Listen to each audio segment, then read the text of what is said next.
Ibigin kay drama sa chatroom po ay limitado. Bawat kiss na kung matay ka wala loob.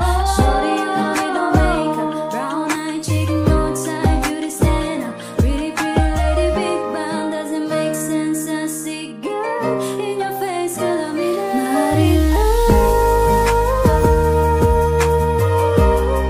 Yun guys, kakatayo lang natin nung junior size natin basketball hoop dito sa San Miguel, Bulacan.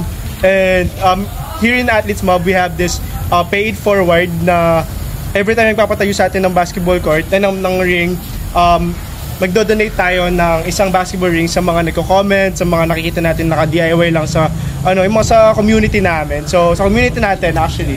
So I'm thanking them. This is an opportunity for me to thank them. Thank you for trusting Athletes Mob. Tapos kayo reason kung ba't makapag-donate ng ring sa mga nangangailangan. Actually hindi lang ring, mga volleyball nets, magawa din kami noon, badminton net. So thank you so much, and baka may message kayo dun sa mga pag-donate natin. So mapagbibigyan nito para makita niya na yung video na kayo yung reason kung bakit nakapagbigay tayo ng hoop. Yung mga basketballero dyan, galingan nyo na palagi at tapos focus lang sa practice. Good luck sa inyo. Sa mga nag-practice dyan, galingan nyo na palagi, tatama din yan. Focus lang, huwag mag-iinom. Practice lang na practice. Yun. Tuloy lang sa ensayo. Makukuha mo rin yan.